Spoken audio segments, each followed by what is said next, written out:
మన పార్టీ తరఫున అభ్యర్థిగా అక్కడ నించున్న గౌరవనీయులు శ్రీ రామకృష్ణ గారు, అట్లాగే మరి నిజంగా నేను ఇంతవరకు చాలా ఉపన్యాసం ఉంటాను, కానీ వాళ్ళ నరసింహమూర్తి గారు మాట్లాడుతుంటే మాత్రం కళ్ళల్లో నీళ్ళు వచ్చినాయి నిజంగా. ఎందుకంటే ఇంకా 3 ఏళ్ళు ఉంది ఎన్నిక, 3 ఏళ్ళు ఎన్నిక పెట్టుకుని 3 ఏళ్ళు ఈ దుర్మార్గ ప్రభుత్వాన్ని ఎదుర్కోవాలని తెలిసి అవసరమైతే నా యావదాస్తిని అమ్ముతాను కానీ కేసీఆర్ను వదలను అనే మాట ఏదైతుందో, నిజంగా మీ స్ఫూర్తికి మీ మాటకి హృదయపూర్వకంగా నేను శిరస్సు వంచి నమస్కారం చేస్తా ఉన్నా నరసింహమూర్తి గారికి.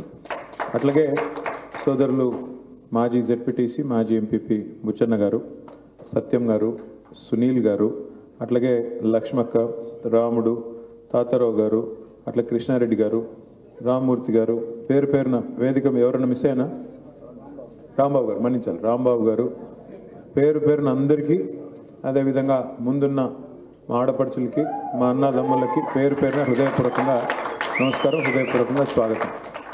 మీరు పొద్దున్నే వస్తారు అని అన్న చెప్తే వద్దు, కొద్దిగా లేటుగానే, ఎందుకంటే పొద్దున్న ఈరోజు జూబ్లీ హిల్స్ నియోజకవర్గానికి సంబంధించి 2 సమావేశాలు ఉన్నాయి. అక్కడ ఉప ఎన్నిక రాబోతా ఉంది. మాగంటి గోపీనాథ్ గారు అకాల మరణం చెందడం వల్ల ఉప ఎన్నిక వస్తుంది కాబట్టి దానికి సంబంధించి కొన్ని సన్నాహక సమావేశాలు చేసుకోవాలి. ఎందుకంటే హైదరాబాద్లో మళ్ళీ కొద్దిగా ఈవినింగ్ అయిందంటే దొరకరు, కాబట్టి ముందే ఈ కార్యక్రమం కంప్లీట్ చేసుకుని ఇక్కడికి వస్తా అని చెప్పిన కొద్దిగా ఆలస్యంగా వచ్చిన, దాదాపు 1.5-2 గంటలు ఆలస్యంగా వచ్చిన. చాలా ఓపికగా ఎదురు చూసిన మీ అందరికీ హృదయపూర్వక ధన్యవాదాలు, హృదయపూర్వకంగా మరి నమస్కారాలు, స్వాగతం. ఎన్నికలు జరుగుతుంటాయి, ఎన్నికల్లో ఒకరు గెలుస్తారు, ఒకరు ఓడిపోతారు, అధికార మార్పిడి జరుగుతుంది, ఒక ప్రభుత్వం అధికారంలోకి వస్తుంది, ఒక పార్టీ అధికారంలోకి వస్తుంది, ఇంకో పార్టీ పోతుంది. ఇవన్నీ రొటీన్గా శరామామూలుగా జరిగే కార్యక్రమాలు. అయితే మన పార్టీది ప్రత్యేకమైన పరిస్థితి. భారతదేశంలో ఇవాళ జాతీయ రాజకీయ వ్యవస్థ మొత్తం చూసినట్టయితే ఎన్నో పార్టీలు ఉన్నాయి. జాతీయ స్థాయిలో ఉన్న పార్టీలు మరి కాంగ్రెస్ కావచ్చు, బీజేపీ కావచ్చు, కమ్యూనిస్ట్ పార్టీలు కావచ్చు, ఇంకొంతమంది కావచ్చు, వాళ్ళు ఉన్నారు. మరొక వైపు ప్రాంతీయ పార్టీలుగా ఉన్న పార్టీలు కొన్ని ఉన్నాయి. ఒక్కసారి చరిత్ర పుటల్లోకి వెనక్కి తిరిగి చూస్తే మన పార్టీ పరిస్థితి ప్రత్యేకమైన ఎందుకంటుందంటే, అసలు తెలుగువారంటూ ఉన్నారు అని ప్రపంచానికి చాటిన వ్యక్తి ఖచ్చితంగా నందమూరి తారక రామారావు గారు ఆనాడు పెట్టిన తెలుగుదేశం పార్టీ. అట్లాగే తెలంగాణ వాడంటూ ఒకడున్నాడు అని చెప్పి మళ్ళీ ఒకసారి చాటింది మన నాయకుడు కేసీఆర్. మన ప్రత్యేకమైన అస్తిత్వం తెలంగాణకు ఉంది. ఖచ్చితంగా మరి దగాపడ్డ తెలంగాణ ప్రత్యేక రాష్ట్రంగా ఏర్పడి తీరాలి అనే సంకల్పంతో, ఒక ఉదాత్తమైన ఆశయంతో పోరాటం మొదలుపెట్టి మొక్కవోని ధైర్యంతో 14 ఏళ్ళు పోరాటం చేసి చివరికి చావు నోట్లో తలబెట్టి తెలంగాణ తెచ్చిన ధీరుడు కేసీఆర్ గారు. మరి అట్లాంటి నాయకుడి చేతుల్లోనైతేనే తెలంగాణ భవిష్యత్తు భద్రంగా ఉంటుందనే ఉద్దేశంతో ప్రజలు కూడా మనకి 9.5 ఏళ్ల పాటు అవకాశం ఇచ్చారు, 10 ఏళ్ల పాటు అవకాశం ఇచ్చారు. అవకాశం ఇచ్చిన తర్వాత మనం ఏం చేశామో అవన్నీ కూడా మీకు తెలుసు. నేను మళ్ళీ చరిత్ర చరణం అన్నట్టు ఎక్కువగా చెప్పను, కానీ కొన్ని చెప్పే ప్రయత్నం చేస్తాను. 14 ఏళ్ళు ఉద్యమ పార్టీగా, దాదాపు 10 ఏళ్ళు ఒక అధికార పార్టీగా, గత 2 సంవత్సరాలు ప్రతిపక్ష పార్టీగా, ఇట్లా ఒక ప్రత్యేకమైన పార్టీ మంది. ఎందుకంటే మిగతా అన్నీ కూడా ఎట్లా చూస్తే మీరు అయితే అధికార పార్టీగా లేకపోతే ప్రతిపక్ష పార్టీగా 2 పాత్రలు మాత్రమే పోషిస్తారు. కానీ 14 ఏళ్ళు ఉద్యమం చేసి, ఆనాడు పెద్దలు చెప్తారు, మీరు అందరూ భద్రాద్రి రాముడు కొలువు ఉన్న కాడి నుంచి వచ్చారు కాబట్టి చెప్తా ఉన్నాను, రాముడికి కూడా తప్పలేదు 14 ఏళ్ళు వనవాసం. ఆ తర్వాత చివరికి పట్టాభిషేకం జరిగింది, కేసీఆర్ గారికి జరిగినట్టుగానే పట్టాభిషేకం జరిగింది. తప్పకుండా మళ్ళీ ఈ తాత్కాలికమైన ఇబ్బంది ఏదైతే ఉందో, తాత్కాలికంగా వచ్చిన ఈ కష్టం ఏదైతే ఉందో, ఇది తొలగిపోయే రోజులు ఎక్కువ దూరం ఏం లేదు.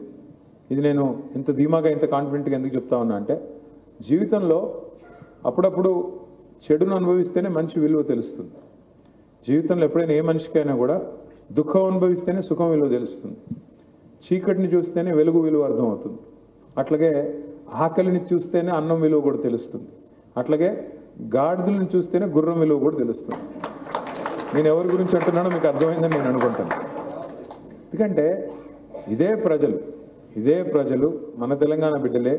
మరి 10 ఏళ్ల పాటు కేసీఆర్ గారి ప్రభుత్వంలో అన్నీ సవ్యంగా సాగుతున్నప్పుడు, తాగునీటికి ఇబ్బంది లేకుండా, సాగునీటికి ఇబ్బంది లేకుండా, పోడు చేసుకునే వాళ్ళకి దానికి ఇబ్బంది లేకుండా పట్టాలు ఇచ్చి, సకాలంలో ఎరువులు ఇచ్చి, సకాలంలో విత్తనాలు ఇచ్చి, సకాలంలో పంటలు కొనుగోలు చేసి సకాలంలో రైతుకు పెట్టుబడి అందించి సందర్భానుసారంగా రుణమాఫీ చేసి వ్యవసాయాన్ని బహుశా భారతదేశ చరిత్రలో ఏ నాయకుడు చేయనంత గొప్పగా వ్యవసాయం నిజంగానే పండుగ అనిపించే విధంగా చదువుకున్న పిల్లలు కూడా అవసరమైతే తిరిగి ఉద్యోగం రాకపోయినా నేను వెళ్ళి నా పొలం చేసుకుంటా మా నాయనకి అండగా ఉంటా అనే స్థాయికి వ్యవసాయాన్ని తీసుకొచ్చిన నాయకుడు భారతదేశంలో ఎవరు ఉన్నారంటే ఖచ్చితంగా మన నాయకుడు కేసీఆర్ గారు అని చెప్పక తప్పదు. కేసీఆర్ గారి గొప్పదనం ఇవాళ మనకి అర్థం కావట్లేదు. ఎందుకంటే ఆయన మన మధ్యన ఉన్నారు కాబట్టి, ఇంకా మన కళ్ళ ముందు తిరగాడుతున్నాడు కాబట్టి జనరల్గా గొప్పదనం అర్థం కాదు. అట్లాగే కేసీఆర్ గారు గద్దెనెక్కినంత కాలం, గద్దె మీద కూర్చున్నంత కాలం ఆయన గొప్పతనం ప్రజలకు కూడా అర్థం కాలేదు. కానీ ఎప్పుడైతే గద్దె దిగారో, ఇవాళ మీరు చూడండి, ఏ మారుమూల పల్లెకి వెళ్ళినా, ఏ మారుమూల గిరిజన గూడెంకి వెళ్ళినా ఇవాళ కేసీఆర్ గారిని తలుచుకునే వ్యక్తి లేడు. మీరు చూడండి, కావాలంటే ఎక్కడికైనా వెళ్ళండి, ఎవరి ముందన్నా ఒక మైకు పెట్టండి. ఎట్లా ఉంది పరిస్థితి అంటే ఇవాళ కొంతమంది ఏమో సరే మన ఓట్లు వేసిన వాళ్ళు ఏమో బాధపడుతున్నారు, అయ్యో మేము ఓట్లు వేసినా కూడా ఈ ప్రభుత్వం రాలేదు, కొంతమంది పిచ్చోళ్ళు వేరేలాగా చేశారు, పాపం అమాయకులు మోసపోయారు కాంగ్రెస్ చేతిలో అని వాళ్ళు బాధపడుతున్నారు. మన కోట అయిన వాళ్ళు ఇంకా ఎక్కువ బాధపడుతున్నారు. మీరు చూసే ఉంటారు ఈ మధ్యన కొన్ని వీడియోలు, కాంగ్రెస్ కోటేసినందుకు నా చెప్పుతో నేను కొట్టుకుంటున్నాను అయ్యా అని చెప్పి తీసి చెప్పుతో కొట్టుకుంటున్నారు కొంతమంది. జీవితంలో మళ్ళీ వేయను అనే మాట కూడా మాట్లాడుతూ ఉన్నారు. ఇది వాస్తవం. ఇదేది మనం ఎక్కడో కల్పించింది కాదు, మనం ఏదో రైతులకో ఇంకొంతమందికో మనం సృష్టించిన కృత్రిమమైన ఒక వాతావరణం కాదు. ఎందుకు వచ్చింది మరి ఇంత వేగంగా మార్పు మార్పు మార్పు మార్పును ఉదరగొట్టారు కదా. ఇప్పుడు నిజమైన మార్పు ఇప్పుడు కనబడుతుంది. నిజంగా చెప్పాలంటే రేవంత్ రెడ్డి గారు నిజానికి ఆయన తప్పు కాదు. కాంగ్రెస్ పార్టీ నైజమే మోసం, కాంగ్రెస్ పార్టీ నైజం పునాది మోసం. ఆయన కాకపోతే చాలా మంచివాడు, నిజాయితీ గల మోసగాడు రేవంత్ రెడ్డి గారు. సో ఆయన నిజాయితీగా మోసం చేశాడు, ఆయన తప్పేం లేదు. ఆయన ఎన్నికల ముందే చెప్పాడు, ఏం చెప్పాడు, చాలా స్పష్టంగా చెప్పాడు, ప్రజలు మోసగాళ్ళనే నమ్ముతారు, అందుకే మేము మోసం చేస్తాం. ఎందుకంటే నిన్ను మోసం చేయాలి అంటే ఫస్ట్ నువ్వు నమ్మించాలి, నమ్మితేనే కదా మోసం జరిగేది. అందుకే ఏమన్నాడు రేవంత్ రెడ్డి గారు, నేను ఖచ్చితంగా మోసం చేసే వాళ్ళని ప్రజలు నమ్ముతారు కాబట్టి నమ్మిస్తాం, మోసం చేస్తాం, గొంతుకొస్తాం అని ముందే చెప్పాడు. తప్పు మనది, బీఆర్ఎస్ పార్టీ కార్యకర్తలది, మనది. మీ భద్రాచలం వాళ్ళది కాదు, మిగతా 9 నియోజకవర్గాలు మీ ఉమ్మడి జిల్లాలో ఉన్న వాళ్ళు వాళ్ళది. ఎందుకంటే చెప్పుకోలేకపోయాం, పినపాక వాళ్ళు చెప్పుకోలేకపోయారు, అశ్వరావుపేట వాళ్ళు చెప్పుకోలేకపోయారు, కొత్తగూడెం వాళ్ళు చెప్పుకోలేకపోయారు, ఇల్లందోళ్ళు చెప్పుకోలేకపోయారు. ఏమని అరిచేతిలో వైకుంఠం చూపెడుతూ, అరిచేతిలో స్వర్గం చూపెడుతూ ఇది చేస్తాం, అది చేస్తాం, పొడి చేస్తాం, ఇష్టం వచ్చిన మాటలు చెప్తుంటే అది కాదు స్వామి, సాధ్యం కాదు, వాళ్ళు చెప్పేది కేవలం ఓట్ల కోసం దొంగ మాటలు చెప్తున్నారు అని ప్రజల్ని ఆ భ్రమల్లోంచి వాళ్ళు సృష్టిస్తున్న ఒక కృత్రిమమైన భూతల స్వర్గం లాంటి వాతావరణం నుంచి మనం బయటికి తీసుకొని రాలేకపోయినాం. తప్పు మనది, ప్రజలకు నిజం చెప్పలేకపోయాం. ఆ రోజు ఇదే కాంగ్రెస్ పార్టీ 1 కాదు 2 కాదు 420 హామీలు ఇచ్చి, అందులో 6 గ్యారంటీలని మళ్ళీ ప్రత్యేకంగా కార్డులు పంచి, అఫిడవిట్లు రాసి, ఇంటింటికి కార్డులు పంచి 100 రోజులు భద్రంగా పెట్టుకోండి, 100 రోజుల లోపలే మేము ఇది ఇస్తాం అది ఇస్తాం అని చెబుతున్నప్పుడు, అరే ఈ దొంగ కార్డులు, వీళ్ళు దొంగ పార్టీ వీళ్ళు అని మనం చెప్పినా నమ్మలేని ఒక అపనమ్మక పరిస్థితిలోకి ప్రజల్ని తీసుకొని పోయారు. ఇందులో మన పాత్ర చాలా ఉంది, మన నాయకుడు తప్పులేదు. కేసీఆర్ గారు ఒక సొంత ఇల్లు నిర్మాణం చేసుకుంటే ఎంత తదేక దీక్షతో కట్టుకుంటామో, ఒక్కొక్క ఇటుక పేర్చుకుంటూ కట్టుకుంటాం, అట్లా ఈ కొత్త రాష్ట్రమైన తెలంగాణ మనం కష్టపడి తెచ్చిన రాష్ట్రం, వేల మంది పిల్లలు చచ్చిపోతే వచ్చిన రాష్ట్రం, ఎన్నో త్యాగాలతో వాళ్ళ రక్తంతో పునీతమైన రాష్ట్రం ఇది. అట్లాంటి రాష్ట్రంలో పునాది బలంగా పడాలి అనే ఉద్దేశంతో చాలా కష్టపడి, చాలా ఆలోచనతో 10 సంవత్సరాలు ప్రభుత్వం మీద దృష్టి పెట్టాడు తప్ప ఆయన రాజకీయం మీద దృష్టి పెట్టలేదు. ఇందాక రామకృష్ణ గారు నరసింహమూర్తి గారు మాట్లాడుతున్నారు, మనం కూడా పింక్ బుక్ పెట్టాలని. మనం నిజంగానే ఏమైనా చేయాలి, తొక్కేయాలి ప్రతిపక్షాన్ని అనుకుంటే 10 ఏళ్లలో మనం ఒక్కడు కూడా ప్రతిపక్ష నాయకుడు మళ్ళీ బయట తలెత్తుకుని తిరిగే పరిస్థితి లేకుండా చేసే అవకాశం మనకు ఉండింది. కానీ ఉదార స్వభావంతో చివరికి నోట్ల కట్టలతో దొరికిన రేవంత్ రెడ్డి గారిని కూడా ఉదారంగా సరే పోన్లే వాడి పాప నాడిపోతాడు అన్నట్టుగా పెద్దగా మనం పట్టించుకోలేదు. పోనీలే జీవించు నువ్వు అన్నట్టు, నువ్వు బతుకు ఇంకోని బతుకు నువ్వు అన్నట్టుగా మన పాటికి మనం పనిచేసుకుంటూ పోయాము. ప్రజలకి ఏం చేయాలని ఆలోచించాం, రైతుకి ఏం చేయాలి, గిరిజనులకు ఏం చేయాలి, మహిళలకి ఏం చేయాలి, దళితులకి ఏం చేయాలి, పిల్లలకి ఏం చేయాలి, యువతకి ఏం చేయాలి, ఈ రకంగా పోయాం తప్ప యాదవులకి ఏం చేయాలి, అదేవిధంగా గౌడ సోదరులకి ఏం చేయాలి, ఇట్లా కుల వృత్తులను ఎట్లా కాపాడాలి, పరిశ్రమలు ఎలా తేవాలి, హైదరాబాద్ని ఎట్లా పెంచాలి, పల్లెలు ఎట్లా బాగు చేయాలి, పట్టణం ఎట్లా బాగు చేయాలి, పర్యావరణం ఎట్లా బాగు చేయాలి, ఈ తపనతో పనిచేసాం తప్ప సొంత ఇంటి కోసం పనిచేసినట్టు పనిచేసాం తప్ప ఒక దీక్షలాగా తపస్సులాగా ఎన్నడూ రాజకీయం మాత్రమే లక్ష్యం, ఇంకో 30 ఏళ్ళు ఉండాలి, 40 ఏళ్ళు ఉండాలి అధికారం, ఆ ఆశయంతో పనిచేయలేదు.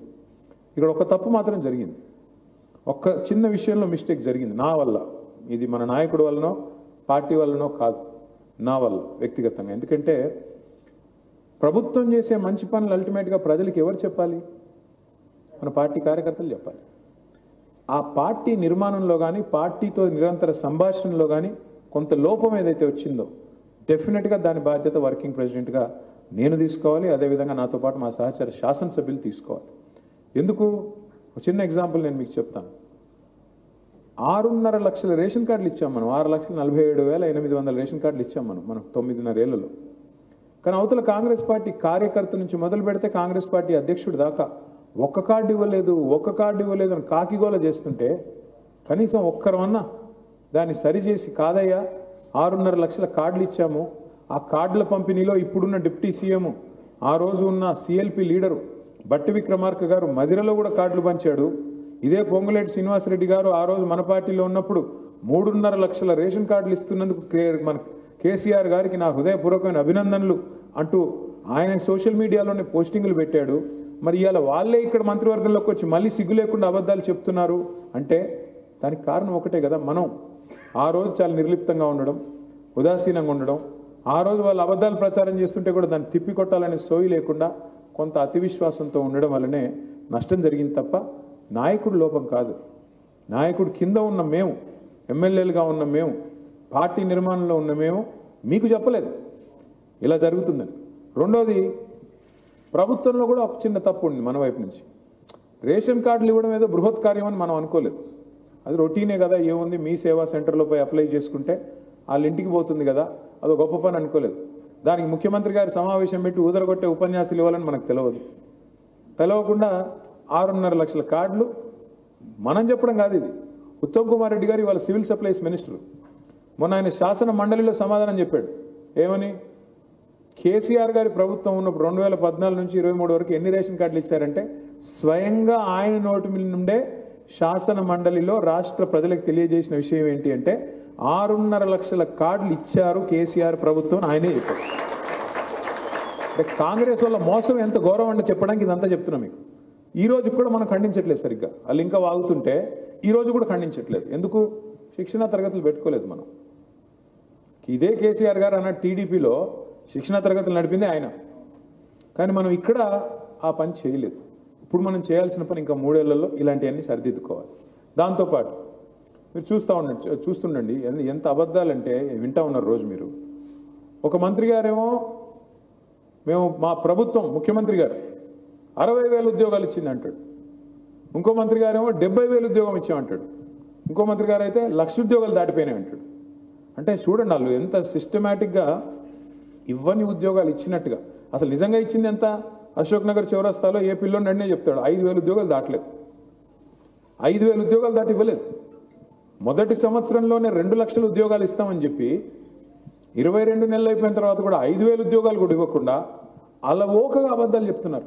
ముఖ్యమంత్రి 60,000 అంటాడు, ఇంకో మంత్రి 70,000 అంటాడు, ఇంకొక ఆయన 1,00,000 ఉద్యోగాలు దాటిపోయినాయి అంటాడు. మరి దీన్ని మనం కాకపోతే ఎవరు తిప్పికొట్టాలి? ఎవరు చెప్పాలి మరి పిల్లలకి నిజాలు, పిల్లల తల్లిదండ్రులకి? లేకపోతే 100 సార్లు అబద్ధం చెప్తే ఏమవుతుంది? అదే నిజం అనుకుంటారు జనాలు. అది ప్రమాదం.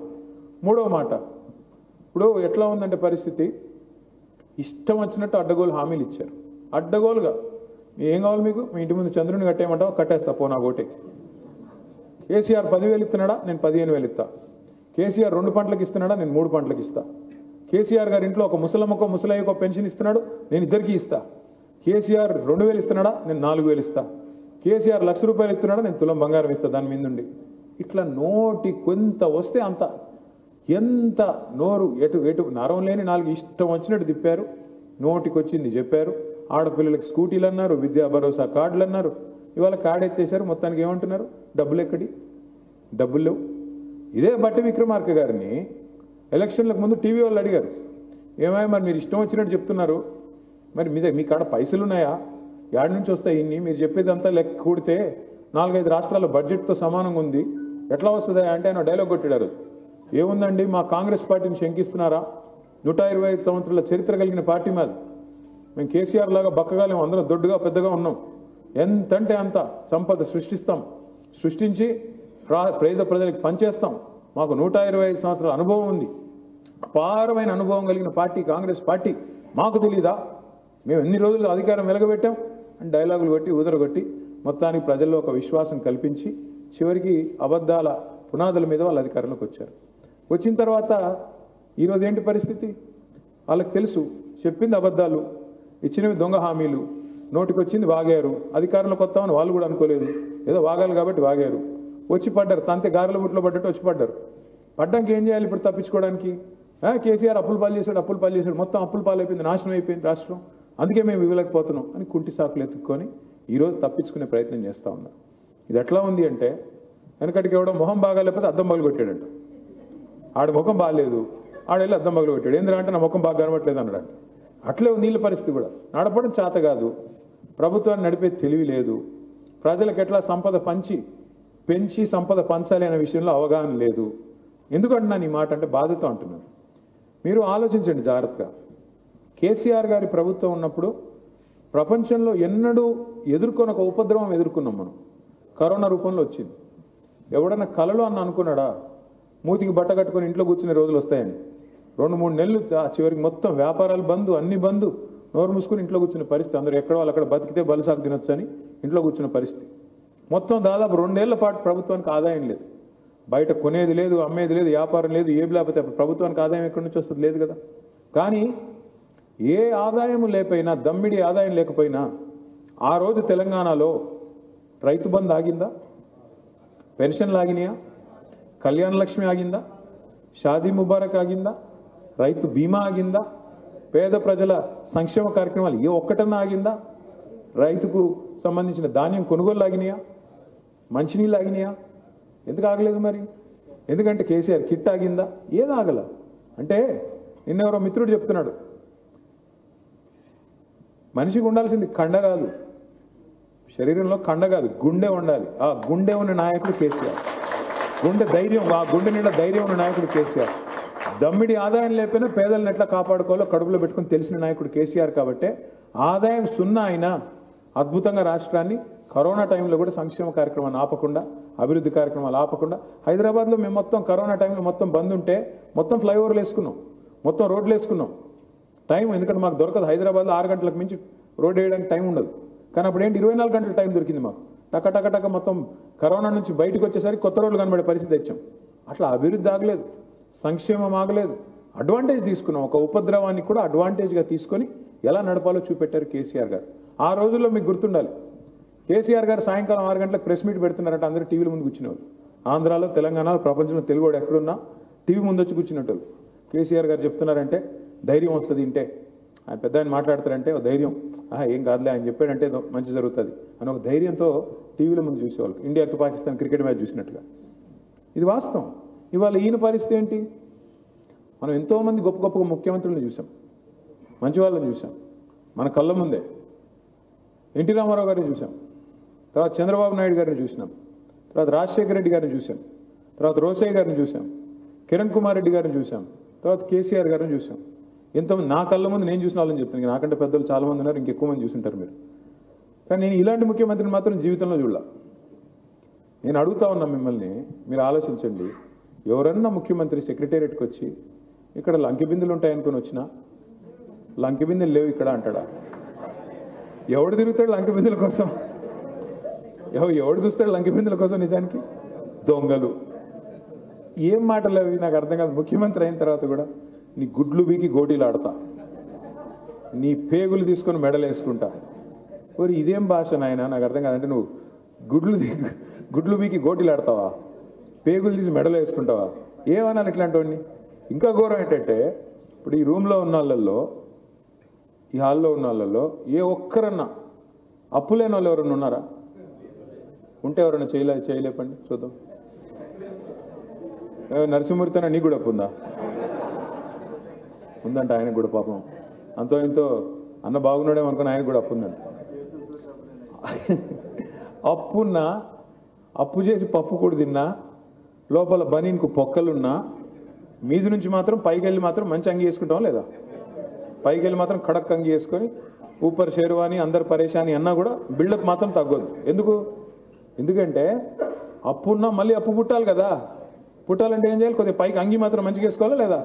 లేదా ఎవడిస్తాడు అప్పు మనకి? మళ్ళీ ఎవడన్నా అట్లా ఆలోచిస్తాడా లేదా? మన ముఖ్యమంత్రి ఎట్టున్నాడు? ఇప్పుడు కుటుంబ పెద్ద ముఖ్యమంత్రి అంటే రాష్ట్రానికి కుటుంబ పెద్ద. ఆయన ఎట్లున్నాడు?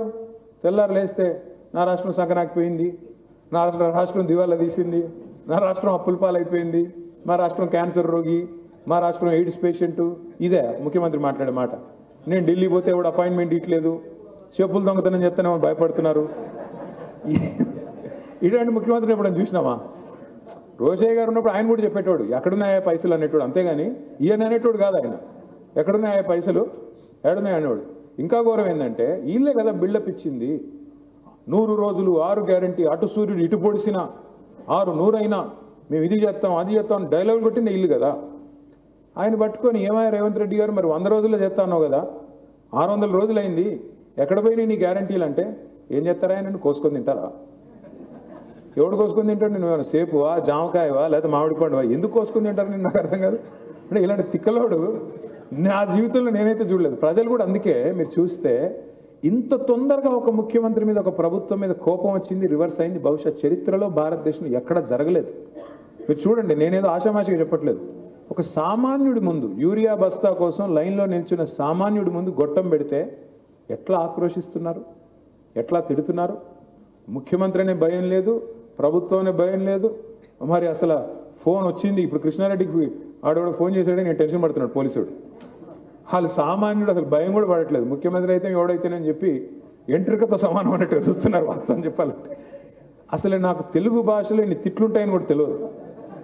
ఎన్ని తిట్లు స్వామి. ఇంకోడైతే ఇంకోటి మామూలు మనిషి అయితే ఓ బకెట్లో నీళ్లు తోడుకొని దుంకి చచ్చిపోదును అన్ని తిట్లు. ఏదో రేవంత్ రెడ్డి కాబట్టి నడిచిపోతుంది, ఆయనకి అట్లాంటి ఏం లేవు, ఆయనకి అలవాటు అయిపోయింది పాపం. ఎందుకు చెప్తున్నా ఇదంతా అంటే మనకి ఎక్కువ టైం ఏం లేదు మళ్ళీ తిరిగి రావడానికి. ప్రజలు ఇవాళ స్పష్టంగా మళ్ళీ కోరుకుంటున్నారు మార్పు. ఏం మార్పు కోరుకుంటున్నారు? ఖచ్చితంగా కేసీఆర్ తిరిగి రావాలి, తెలంగాణ మళ్ళీ పట్టాలు ఎక్కాలి, తెలంగాణ మళ్ళీ అభివృద్ధి సంక్షేమ బాటలో మళ్ళీ నడవాలి అని కోరుకుంటున్నారు.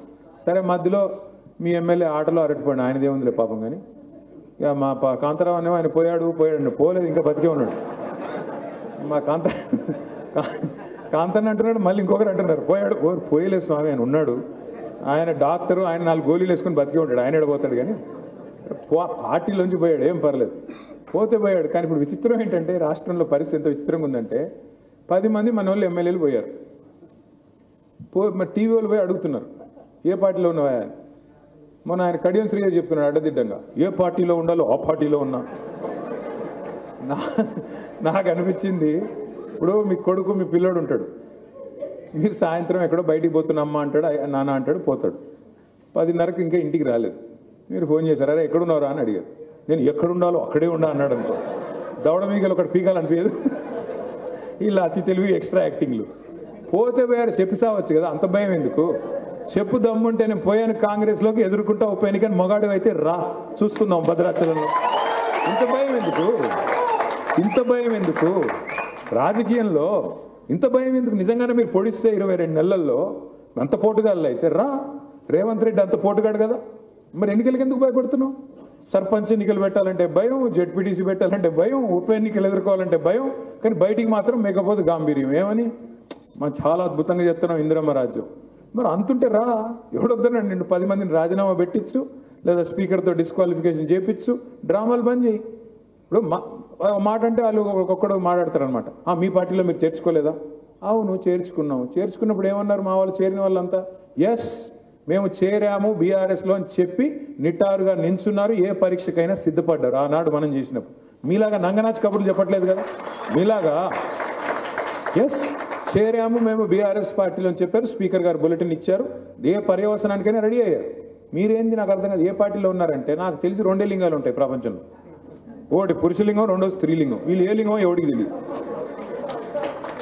నాకు అర్థమే కావట్లేదు. అయితే స్త్రీ లేకపోతే పురుషుడు, ఈయనెవరా బాబు నాకు అర్థం కాదు. వీళ్ళంతా 10 మంది ఏమనాలి వీళ్ళని? ఏ పార్టీలో ఉన్నారంటే చెప్పుకోలేని దురవస్థలో. ఇంకా దరిద్రం చెప్తాం మీకు. ఎమ్మెల్యేలే కాదు ఏ పార్టీలో ఉన్నారంటే చెప్పుకునే పరిస్థితి. సీఎం కూడా తెలియదు ఏ పార్టీలో ఉన్నాడు ఆయన. ఆయన కాంగ్రెస్ బీజేపీ ఎవరికి అర్థం కావట్లేదు. మీరు చూడండి ఆయన వ్యవహారం చూడండి. మొత్తం రాహుల్ గాంధీ అనేట ఆయన ఏమో ఢిల్లీలో కూర్చొని తెల్లారులేస్తే సిబిఐని తిడతాడు. సిబిఐ అంటే మొత్తం బీజేపీ చేతిలో అస్త్రం, ఈడీ సిబిఐ ఐటీ అంతా బక్వాస్, మొత్తం బీజేపీ ఏజెంట్లు వీళ్ళంతా అంటాడు. మరి ఇక్కడున్న రేవంత్ రెడ్డి ఏమో అదే సిబిఐ ముద్దంటే ఈయనకి. కేసీఆర్ గారి మీద అర్జెంట్గా సిబిఐ పెట్టండి అంటాడు. మరి మీ నాయకుడు సిబిఐ మంచిది కాదంటాడు, నువ్వేమో సిబిఐ ముద్దంటావు. నువ్వు ఏ పార్టీలో ఉన్నావు స్వామి అంటే కోపం వస్తుంది ఆయనకి. ఇప్పుడు మీ పొంగులేటి ఉన్నాడు, పొంగులేట ఆయన పేరు బాంబులేట. పోయిన దీపావళికి చెప్పాడు బాంబులు వెళ్తాయని, ఈ దీపావళి కూడా ఇక ఆయన బిల్డప్ పెద్ద అడిమారి గుడ్డి దెబ్బలు ఆయన కూడా గెలిచిపోయి ఆయన పెద్ద ఇదిలాగా ఖమ్మం జిల్లా ఇది అది. ఈసారి ఆయన గెలుస్తాడో నేను కూడా చూస్తా, ఆయన గెలుస్తాడో పాలర్లో నేను కూడా చూస్తా. నేనేమంటా అంటే తంతే గారెల బుట్టలో పడ్డట్టు ఒక్కసారి ఏదో లక్కీ లాటరీ తగిలితే దానికే పొంగిపోతే దానికే ఇంకా చాలా పెద్దోడిని ఆయన ఊహించుకుంటే ఎవరికైనా ప్రజాస్వామ్యంలో మర్చిపోకూడని అంశం ఏంటంటే అల్టిమేట్గా ప్రజలు. మన తలరాత రాసేది, మన విధిరాత రాసేది ప్రజలు. నువ్వు అహంకారంతో నీలిగితే, అహంకారంతో ఎగిరెగిరి పడితే ఎక్కడ పెట్టాలో అక్కడే పెడతాడు. అది కూడా పెద్ద ఆయన కేసీఆర్ గారిని పట్టుకుని మర్చిపోయి ఇంగితం లేకుండా నోటికి వచ్చినట్టు మాట్లాడుతున్నాడు. ఆయన ఒక్కడే కాదు, ప్రతి ఒక్కడు కాంగ్రెస్లో టైం వస్తుంది ప్రతిదానికి. ఇదే పొంగులేటి శ్రీనివాసరెడ్డి గారిని నేను అడుగుతా ఉన్నా ఈరోజు మీ అందరి సమక్షంలో అడుగుతా ఉన్నా. సరిగ్గా ఇదే సెప్టెంబర్ మాసంలో పోయిన సంవత్సరం 2024 సెప్టెంబర్ 27 అనుకుంటా, ఆ రోజు పొంగులేటి గారి ఇంటి మీద ఈడీ రైడ్ అయింది. సరిగ్గా సంవత్సరం అయింది. ఆ రోజు టీవీల్లో బ్రేకింగ్లు, పొంగులేటి గారి ఇంట్లోకి నోట్ల కట్టలు పెట్టి నోట్లని లెక్క పెట్టే మెషిన్లు పోతున్నాయని చెప్పి వరుసగా 2 మెషిన్లు పోయినాయి, 3 మెషిన్లు పోయినాయని టీవీలో ఉదరగొట్టే బ్రేకింగ్లు కూడా వచ్చినాయి. కావాలంటే మీకు పంపిస్తా చూసుకోండి. చూశారు కదా. కానీ ఇప్పుడు ఎన్ని పైసలు దొరికినాయి ఎవడు చెప్పట్లేదు, అదో బ్రహ్మరహస్యం. ఈడీఓడు బయటికి రాడు, చెప్పడు, పొంగులేటి నోరు మెదపడు. ఏం జరిగిందంటారు మరి? ఎవడితో కుమ్మక్కయ్యాడు? మళ్ళీ పొంగులేటి గారు బీజేపీతో కుమ్మక్కయ్యాడా, లేదా రేవంత్ రెడ్డి గారి కుమ్మక్కులో ఈయన భాగస్వామి అయ్యాడా? ఎవడితో ఉన్నాడండి ఈ రాష్ట్రంలో? బయటకు వచ్చి నోటికి వచ్చినట్టు వాగుతారు. మనము బీజేపీ ఒకటని వాగుతాడు ఒకడు, కాంగ్రెస్ వాడు. ఎవడితో ఉన్నాడు? సిబిఐ సంకనాకుతుంది మీరు. పొంగులేటి గారి మీద ఈడీ రైడ్ అయితే కాళ్ళు పట్టుకున్నారా? మరి బీజేపీలో కలుస్తామని మాట ఇచ్చారా? ఇప్పటికీ కేసు పెట్టకుండా కాళ్ళు పట్టుకుని ఆపాడుకుంటుంది మీరు. మాకేం కర్మ, నాకు అర్థం కాదు. పెట్టుకో, ఏం కేసు పెట్టుకుంటావో చూసుకుంటామని చెప్పి ఈరోజు ఎదుర్కొంటున్నది మనం. 2 ఏళ్లలో ఎన్ని కేసులు పెట్టారు మా మీద? ఏం చేస్తారు పెట్టి? బతికేది ఒకసారి, సచ్చేది ఒకసారి. ఎన్ని రోజులు భయపడతాం? నాకు అర్థం కాదు. రాజకీయం అంటే బతికిన నాళ్ళు, రాజకీయం అంటే ప్రజాసేవ చేయాలి, బతికిన నాళ్ళు ధీరోదత్తంగా బతకాలి. ఇదేం రాజకీయం? కుమ్మక్కు రాజకీయం, దరిద్రంగా. ఇంకొక మాట కూడా మీరు ఆలోచించండి. మన ఈ మధ్యన మైనారిటీలకు సంబంధించి ఒక బిల్లు తెచ్చింది కేంద్ర ప్రభుత్వం, వక్ఫ్ అమెండ్మెంట్ అని, వక్ఫ్ చట్టాన్ని సవరిస్తూ ఒక బిల్లు తెచ్చింది. దాన్ని మనం వ్యతిరేకంగా ఓటు కూడా వేసాం. 4 ఓట్లు ఉంటే రాజ్యసభలో 4 కూడా వ్యతిరేకంగా ఓటేశారు. ఆ చట్టం వచ్చింది. అయినా కూడా ఎందుకంటే బీజేపీకి మందుబలం ఉంది, చట్టం వాళ్ళు పాస్ చేసుకున్నారు. భారతదేశంలో బీజేపీ ప్రభుత్వం పాస్ చేసిన వక్ఫ్ అమెండ్మెంట్ యాక్టు 28 రాష్ట్రాలు ఉంటే ఏ రాష్ట్రం కూడా ముందుగా దాన్ని ఇక్కడ ఇంప్లిమెంట్ చేయలేదు. ఇంప్లిమెంట్ చేసిన మొట్టమొదటి రాష్ట్రం ఏంటో తెలుసా? తెలంగాణ. ఏ బీజేపీ ముఖ్యమంత్రికి లేని తొందర రేవంత్ రెడ్డి గారికి ఏమొచ్చిందండి? కాంగ్రెస్ పార్టీకి, కాంగ్రెస్ ప్రభుత్వానికి. నువ్వు ఎవరితో పనిచేస్తున్నావు? అసలు ఎవరి కోసం పనిచేస్తున్నావు? రాహుల్ గాంధీ కోసమా, మోడీ గారి కోసమా? ఈ మాట అడిగితే వాళ్ళకి కోపం ఎక్కువ. మీరు గమనించండి జాగ్రత్తగా. రేవంత్ రెడ్డి గారి బావమరిదికి ఏమో కేంద్ర ప్రభుత్వ పథకంలో కాంట్రాక్ట్లు ఇస్తారు. 1137 కోట్ల కాంట్రాక్ట్. సుజన్ రెడ్డి అని వాళ్ళ బావమరిది. ఆయనకి అంటే కాంగ్రెస్ ముఖ్యమంత్రి బావమరిదికి కేంద్ర ప్రభుత్వ పథకంలో కాంట్రాక్ట్ వస్తుంది. ఇంకో బీజేపీ ఎంపీ గారికి రేవంత్ రెడ్డి గారు ఇక్కడ కాంట్రాక్ట్ ఇస్తారు. ఎవరితో చేతులు కలుపుకున్నాడు? ఎవరిని మోసం చేస్తారు మీరు? అందుకే నేను అనేది, ఈ రాష్ట్రంలో మీరు ఒక్కటే గుర్తుపెట్టుకోండి, వాళ్ళిద్దరి లక్ష్యం ఒకటే, కాంగ్రెస్ బీజేపీ లక్ష్యం ఒకటే. తెలంగాణకున్న ఒకే ఒక్క గొంతుక, నిఖార్సైన గొంతుక కేసీఆర్. దాన్ని ఖచ్చితంగా ఫినిష్ చేయాలన్నది వాళ్ళ టార్గెట్. ఎందుకంటే కేసీఆర్ ఇది అన్కాంప్రమైజింగ్. ఆయన ఎవరితో రాజీ పడడు. తెలంగాణ ప్రజల ప్రయోజనాల విషయంలో ఎవడికి లొంగడు, అందరికీ తెలుసు. కొరకరాని కొయ్య మోడీకైనా రాహుల్ గాంధీకైనా కేసీఆర్. వాళ్ళ బాధంతా ఏంటి? ఏదో ఒకటి చేసి కేసీఆర్ గారిని ఫినిష్ చేయాలి.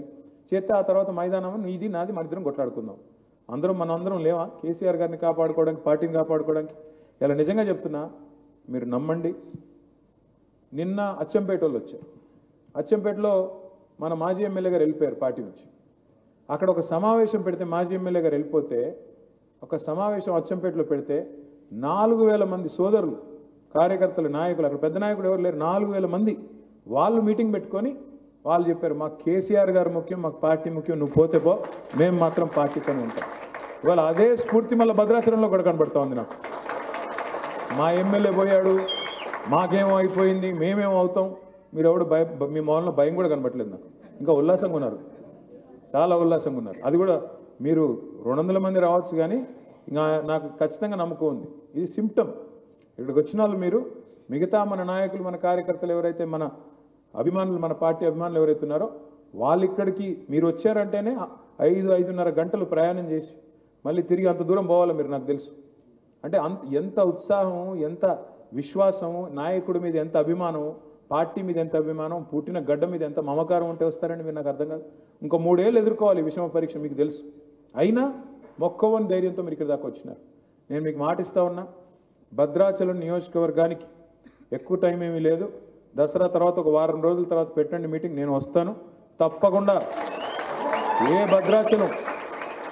ఏ భద్రాచలంలో అయితే మీ ఎమ్మెల్యే ద్రోహం చేసిపోయాడో, ఏ రాముడి మీద ఒట్టేసి అయితే మరి ఆయన మాట తప్పాడో, ఖచ్చితంగా అదే రాముడి సాక్షిగా కాంగ్రెస్ పార్టీని బొందబెట్టడానికి మనందరం కూడా కష్టపడి పనిచేద్దామని చెప్పి నేను విజ్ఞప్తి చేస్తాను.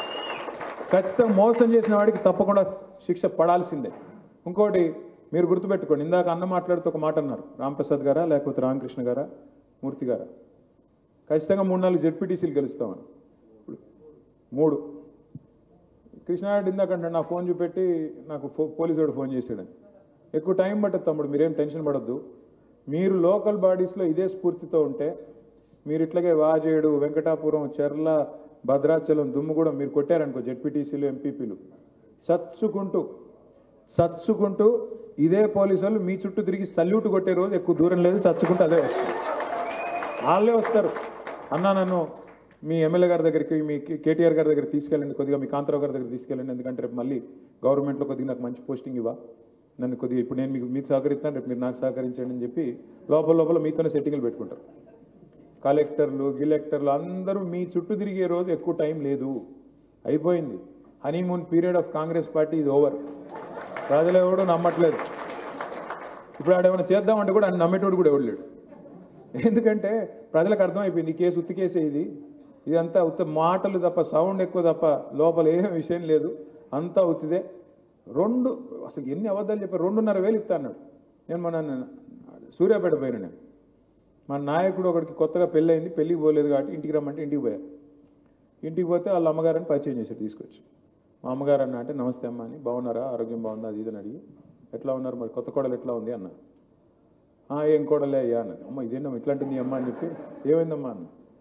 ఏముందా, కొత్త కోడలు వస్తే 2,500 వస్తాయి అనుకున్నా, రాలేదుగా ఓరి అని. తర్వాత అమ్మాయి ఇంకా గడుస్తుంది, కోడలి పిల్ల. అమ్మాయి వచ్చింది, ఆ మాట ఏంటంటే అమ్మాయి వచ్చింది. మీకు కూడా 4,000 వస్తాయి అనుకున్నా, మీకేమైనా వచ్చినాయా అన్న. అంటే అత్తాకోడళ్ళ పంచాయతీ, రేవంత్ రెడ్డి గారి వల్ల అత్తాకోడళ్ళ పంచాయతీ కూడా కొత్త అన్నీ వస్తూ ఉన్నాయి. సో ఇవాళ రాష్ట్రంలో ఫలానా వర్గం సంతోషంగా ఉంది అని మీకు చెప్పడానికి ఏదీ లేదు. ఆటో డ్రైవర్ సంతోషంగా లేడు, రియల్ ఎస్టేట్ చేసేవాళ్ళు సంతోషంగా లేరు, రైతులు సంతోషంగా లేరు, మహిళలు సంతోషంగా లేరు, యువత సంతోషంగా లేదు. ఎవడు సంతోషంగా ఉన్నాడో నాకే తెలియదు. ఉంటే గింటే ఏమన్నా మీ తెల్ల వెంకట్రావు ఉన్నాడేమో కానీ ఎవడైతే లేడు. ఆయనకు కూడా రావాల్సింది రాలేదా, ఆయనకు కూడా రావాల్సిందేదో రాలేదంట, నాకు తెలియదు. కానీ సరే, నేనేమంటానంటే, నేను అనేదల్లా మీకు ఒకటే, మనము ఇవాళ మన పార్టీలో 2 రకాల వ్యక్తులు ఉన్నారు. ఇవాళ తేలిపోయింది అది కూడా. ఏమని, ఇప్పుడు ఏ పార్టీలో అయినా 2 రకాల వ్యక్తులు ఉంటారు. ఒకటి సిద్ధాంతము, నాయకత్వము, అల్టిమేట్గా ఒక స్వాభిమానంతో పోరాటవాదులుగా ఉండేవాళ్ళు ఒక సెక్షన్. రెండవది తమ స్వార్థం చూసుకునే అవకాశవాదులు రెండో సెక్షన్. అవకాశవాదులందరూ పార్టీని వదిలిపెట్టి వెళ్ళిపోయారు కాబట్టి క్లీన్ అయింది మన పార్టీ కూడా, మంచిగా నీట్గా క్లీన్ అయిపోయింది. ఇప్పుడు స్పష్టంగా మనకు కూడా అర్థమైంది, కుండ పగిలితే పగిలింది కానీ కుక్క బుద్ధి తెలిసిందని. ఇప్పుడు ఎవరు ఎట్లాంటి వాళ్ళో, ఎవరు మన కష్టంలో నిలబడి మనతో ఉన్నారో, ఎవరైతే అవకాశవాదంగా ఉన్నారో తెలిపోయింది. కాబట్టి మనకి ఏమీ భయం లేదు. తెలంగాణ అనే రాష్ట్రం ఉన్నంత కాలం, ఎందుకంటే బయట ఎవడెవడేది వాగుతూ ఉన్నాడు, వాళ్ళకు కూడా చెప్పాలి మనం, తెలంగాణ అనే రాష్ట్రం ఉన్నంత కాలం గులాబీ జెండా ఎగురుతూనే ఉంటుంది, ఖచ్చితంగా నిటారుగా నిలబడే ఉంటుంది, తెలంగాణ ప్రజల గొంతుకై ప్రతిధ్వనిస్తూనే ఉంటుంది. ఈ విషయంలో కేసీఆర్ గారు మనందరికీ నేర్పిన సిద్ధాంతం ఒకటే, ఈ రాష్ట్ర ప్రయోజనాలు, మన ప్రజల ప్రయోజనాలే మనకి పరమావిధి తప్ప ఇంకో ఏ ఎజెండా కూడా మనకి లేదు. కొట్లాడుతూనే ఉందాం, పోట్లాడుతూనే ఉందాం, ప్రజల పక్షాన గిరిగీసి బరిలో నించుందాం. మనకి మంచి రోజులు వస్తాయి. స్థానిక సంస్థలతోనే వస్తాయి, ఎక్కువ టైం కూడా అక్కర్లేదు మీకు, అది కూడా చెప్తున్నా. తర్వాత ఉప ఎన్నిక తప్పదు. వీళ్ళు ఎన్ని పిల్లి మొగ్గలు వేసినా, ఎన్ని స్టంట్లు చేసినా, నాలుకని ఎన్ని రకాలుగా మడత పెట్టినా తప్పించుకునే స్కోప్ లేదు. అడ్డంగా దొరికిన దొంగలు వీళ్ళే కదా టీవీల ముందు పోయి ఇకిలిచ్చుకుంటూ చెప్పారు మేము కాంగ్రెస్ పార్టీలో చేరామండి అని.